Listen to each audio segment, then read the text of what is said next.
What's up, board fam? Eric here. It's time for another AMA video. That means ask me anything, and you can do so anonymously yourself by going down the description of this video and clicking on the link and filling out the form and leaving a question or comment there. Now, what we're going to be doing today is I will be answering 5 questions since the last AMA video that I did, and all the other ones that are there will be uploaded to a members only video, so you get all of them if you become a channel member at any tier. So click the join button down below if you want to get access to those videos or any early access to other videos and other content.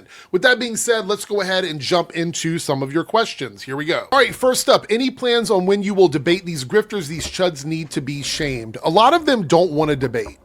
If we're talking about debating the bigger channels like Critical Drinker, Nerdrotic, those guys, they just will not engage. Because if you've watched them on any sort of platform like Access Media or other like podcast, they do not really engage with anyone that challenges them on their positions. No one that goes into their shows challenge them on their positions. They literally live inside of this echo chamber, this safe space that they've created where they just don't want to have any sort of meaningful debate about what they're doing. And my theory behind that is that they are very comfortable making money the way they're making it. They don't necessarily believe the things that they're saying, and they have no conviction. Therefore, they don't want to get into a back and forth with anybody about how they feel or any of the real thoughts and opinions about this. When they go out and do interviews and talk to people, it's typically curated for them so that they look really good. Go and look at some of the Piers Morgan videos with Critical Drinker and Nerdrotic. Anytime they have someone on there that like pushes back against them, they either just revert back to their normal talking points or they do not, engage with that person at all. It's very clear to me that they have no intention of doing that anytime soon. And to be quite honest, at the level they're at, they don't have to do that. Now, I have gone in, I've debated people like EVS, not formally, but I've been on streams with EVS in the past where we've talked about things. I've been on streams with other people, that don't have massive channels who are also not grifters, but they do feel like, media was too gay or too trans or whatever. I've been on streams like that before. So I have done it. It's just, I don't see the big guys having any interest in that. And those are the ones that I would, like, if I were going to debate somebody on this, I would want to debate the people that I know for sure are in this for the money, because I feel like those are the people that would have to concede on issues, rather than debating somebody in bad faith who just wants to troll and clout farm and shit on the internet. So that's where we're at. I don't think a debate will ever happen with these guys. If you want to see the last big anti-chud debate, it's probably Bob's debate with Eric July, because after that, Eric July stopped debating people. He was the only one that was doing it, and he stopped. So you're never going to see these big channels do it, because there's no monetary gain for them to be exposed for being liars. So they're never going to do it. They have no intention of changing their mind about anything. Anyway, sorry that went on for a while, but I wanted to be comprehensive. Thank you for your comment. All right, next up, after seeing you talk about people who want to gay bash Will coming out on Stranger Things, what would you say of grifters saying they have gay friends or they invite queer people into their channels and live streams? Do you think grifters are using queer friends as tokenism to show that grifters themselves are not homophobic in their criticism? This is a pretty good question. Let me think about this for a second. Okay, so yes, I do believe there is some tokenization going on, but I want to remind you guys, and I think I've said this before in the past, some tokenization isn't inherently bad. Meaning that tokenization can sometimes lead to larger exposure as long as that tokenization isn't a detrimental harm to a community. But in this case, I think that there is some danger here because it legitimizes what they're doing. And it's a weird thing. Like when I see queer people in any way, like trans, bi, gay, whatever, associate with these guys in a meaningful way, like they're on the shows every week or they're a regular guest on the show and they make videos and repeat the talking points and say all the same things these guys are saying, all it does is validate what they're saying. It's like being a pick-me with a lot of the folks that do this. Now, there's a difference between a person going on a stream as a guest in that space who also pushes back, or somebody that's there and doesn't compromise their point of view. Like they're there and some things they're okay with, some things they push back on. I don't have an issue with that either. But there are people out there in the queer community who do this pretty heavily. You'll see it on places like X, for example. People like Blair White and there's other people out there. We're not going to go through all the names, but there's other people out there that do this kind of stuff that really just copy all of this alt-right stuff, all the talking points, all of these things. And so they get involved with it, and it does hurt the community they are part of, even if they want to say they're not. For example, as a gay person, even if you say you're not a part of the gay community, to the public at large, that distinction doesn't matter. And you might say, well, that's not their fault, but it is, because they know that too. They know they're not. For example, if I were to go into a space and go, I'm not here to represent all gay people, people would still use what I say to represent all gay people, because that's just the way the world is. And unfortunately, that's how you have to play the game, knowing that that's the situation. And then you say, do you think that grifters are using queer friends as tokenism to show that grifters themselves are not homophobic in their criticism? I don't know if that's always the case, but we'll use Chris Gore for an example. Chris Gore did a video a couple of months ago about panels that were at some comic book convention, and he was upset because they didn't want his panel to be there, but they were having panels with gay people, and those panels aren't as popular. So he was trying to say maybe they didn't deserve the space they were in because they were gay panels and they didn't have a large following, and they should have people there like him who have large followings, and that's better for the convention. And he was trying to make this argument. But then he was also saying, but gay people, they need spaces and they need this and XYZ. So he's like trying to put his feet in both ponds on this one. And I always find that a little bit weird, because if you're not going to be an ally 100% of the time, meaning you're not going to look at it and go, hey, if I were a gay person, how would I feel about this? Because that's what a true ally does. A true ally understands what it would feel like to be a gay person and to get excluded or to get, bullied or to get nasty messages and things like that. They would understand that, and they would want to stand on those front lines for people who are queer. Passive activism doesn't work as an ally, because you can walk away from it at any moment. And I've said this before, there's so many straight people who are allies, but the minute the heat gets turned up for gay people, that allyship goes away. And I think it's a little bit performative, and I think it's very much passive allyship. And I don't think that works at all. For me anyway. And I'm not saying you have to be out there picketing and holding up signs, but you certainly shouldn't turn a blind eye to any sort of hatred and damage that's coming to the gay community simply because you don't experience that damage yourself. As an ally, you should understand that part of that is being uncomfortable, like the people that you're advocating for. But here we're talking about grifters not showing their homophobic in their criticism. That allyship that they have with that one gay person or that trans person is performative. It's 100% performative, because they don't actually advocate for any betterment of those individual people. And so that's where we go with this anecdotal stuff that these guys do. It's always like, I have a friend, or I know people, or something along those lines. And that doesn't work for me. So yeah, it is performative. It is tokenism. And in this case, it would be causing a massive bit of harm to the communities by validating their talking points. And so it's not just on the fault of the people that run these channels, but it's also the fault of the marginalized people and the minority people that go into these streams being a pick-me. It's just a big damaging ecosystem at large. All right, next up, I say fuck the old fandom and the new ones, because y'all complain about everything, to be honest. It's both sides that are sucking the fun out of entertainment if we're keeping it real. I don't know how you could even say that. Like, this feels really lazy, like the comment we had earlier where somebody was accusing me of being the same as them. I would say, if you don't want to be a part of online discourse when it comes to these fandom spaces, and you feel like it's hurting your love of something, or you personally feel as if it's not a place for you, then you should absolutely disconnect from it. 100%. I don't have any issue with that whatsoever. But I think it's a little bit of projection here, because the contrarian both sides thing means that you don't have any point of view for yourself. You aren't thinking about things in a very constructive way, and therefore it's all very nonchalant. And I hate nonchalant. I hate it. I hate fence sitting. I hate contrarianism. I do not like it when people don't have a stance about one thing or another. It's really annoying.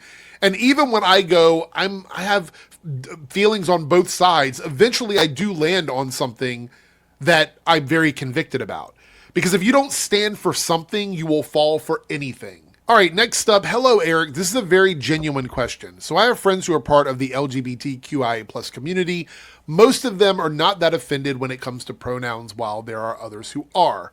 The reason why I brought this up is because I want to ask if not recognizing pronouns automatically constitutes homophobia.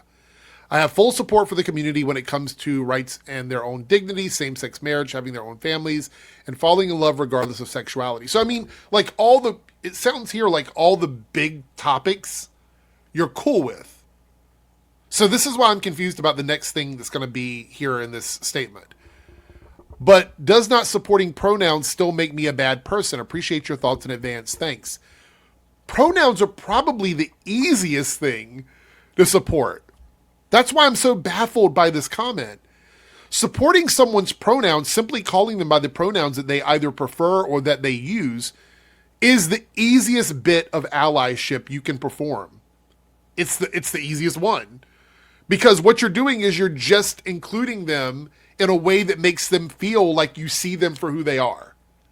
So all of these other things, like same-sex marriage, having your own families, falling in love, all of those things are great. But if somebody doesn't feel like you respect them as an individual person, then the bigger issues do not matter. I hate to tell you, that's just the reality of it. If I had a friend who's like, yeah, I'm cool with all of the really big things, but I'm still going to call you a woman. And I'm like, but I'm a man. No, I'm just going to call you she. I'm like, what sense does that make? That I'm not trying to be like rude, but what sense does that make? Why would you want to disparage someone if you respect all of these other things that they're a part of? I also find it really weird that the pronoun thing is such a big problem for everybody. Because I guess I've been in the gay community and out since the early 90s. So I've always heard pronouns used very interchangeably depending on the group that you're with. I still have friends where when we speak to each other, we say, oh, girl, sis, things like that. Because in the gay community, those things are said very casually.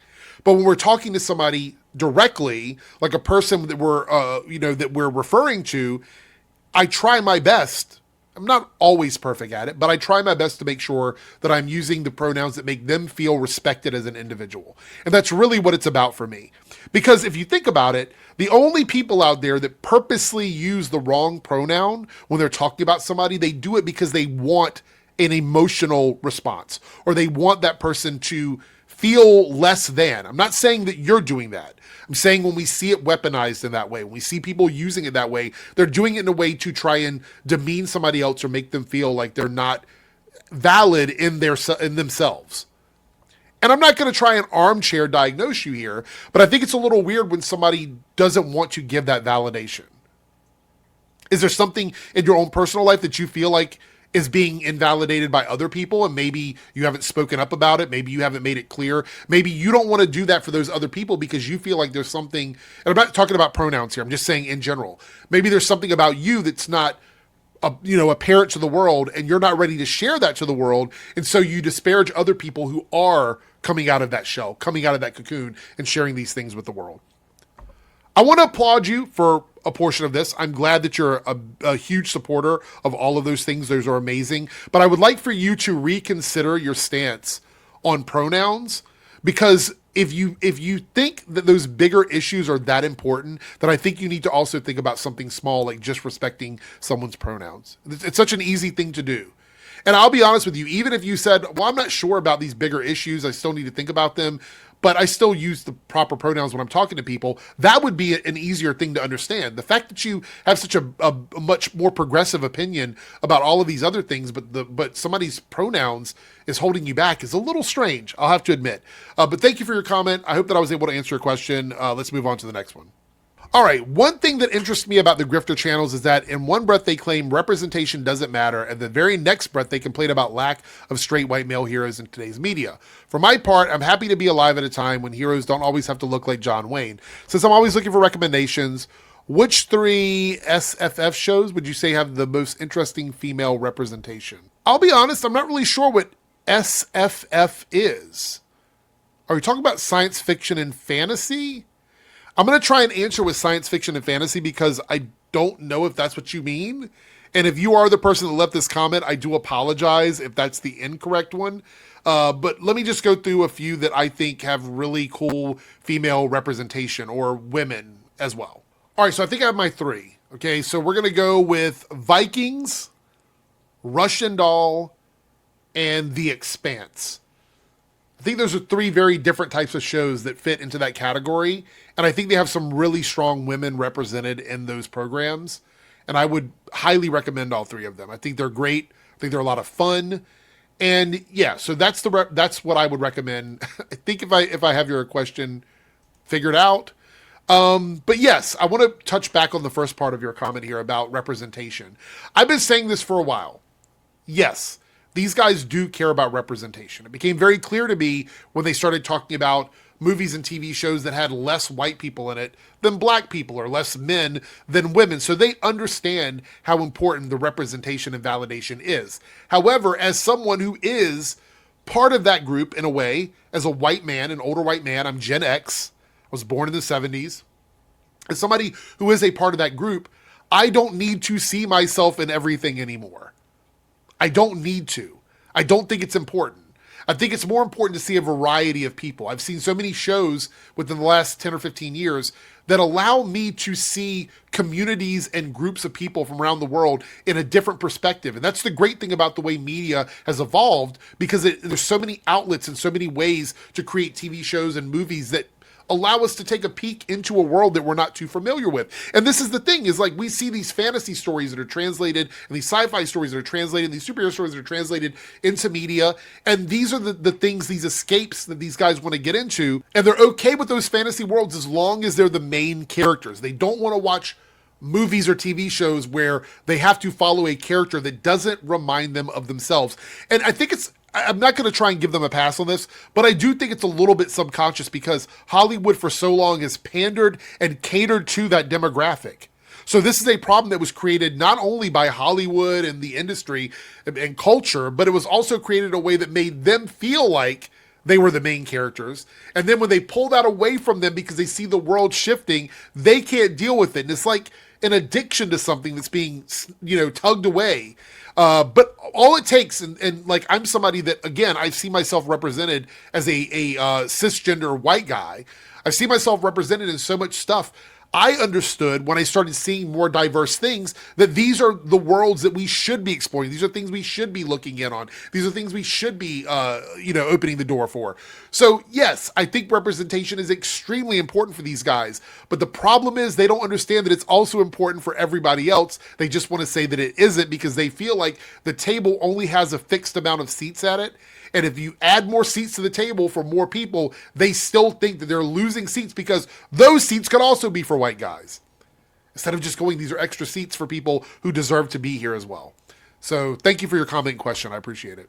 That's it. That's the end of the video. Thank you guys so much for being here and supporting the channel. Remember, if you would like to see any of the comments or questions that were not included in this video, you can hit the join button down below at any tier. Even the lowest tier will allow you to see those bonus videos and get early access, custom emojis, custom badges for the live streams, and it does support the channel another way, which I do appreciate. Thank you guys so much, and we'll see you in the next video. Take care.